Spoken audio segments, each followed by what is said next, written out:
Hey guys, it's Kevin here from Formula Performance. Today we're going to be working on my 1973 Volkswagen bus. As you can tell, it's got a bug or Type 1 style engine in it. Originally when I purchased the bus, the original 914 style engine had been removed.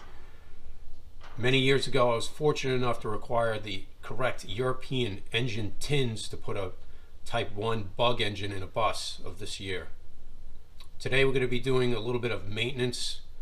I had capped off the heat during the summer, and today we're going to put the heater hoses back on, which is like an aluminum tube, and I made some caps in the engine tin to cover up some of the holes for the heat risers.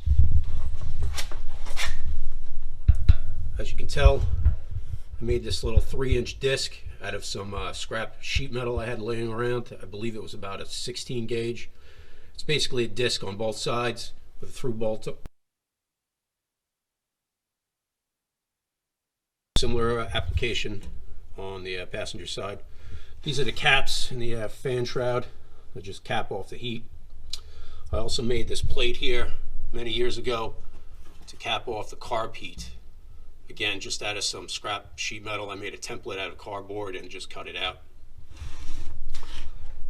This is the aluminum heater hose that you would use to connect the heat back up. Basically, it runs from the engine shroud into the heater boxes below this basically engine cover or tin. This is the Dorman part number. This is about 18 inches long, should cover one side each. And also you're going to need to use some, I don't know, 2 1/4 to 2.5 inch basically hose clamps. You just find them at a hardware store, auto parts store. Okay guys, the heater hoses are installed.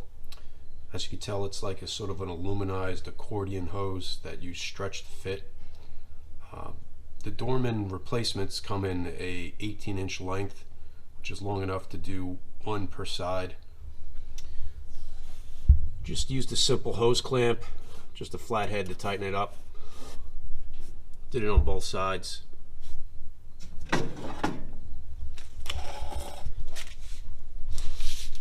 It's a little tough to see underneath here, but there's the heater box and the hose clamp. Again, just tighten it down until it's snug. You'll have to bend it around the exhaust. Every exhaust is a little bit different. This one has an EMPI header style exhaust on it, so it's going to be a little bit more difficult to get a bend in the correct place to make sure that the heater hose itself doesn't burn.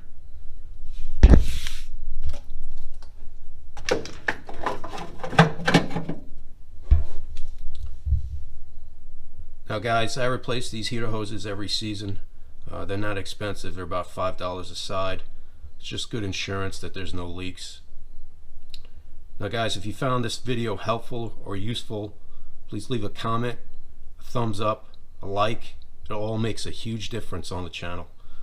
Now guys, there'll be some links in the description, some of the parts that we've used to install these heater hoses. Thanks again.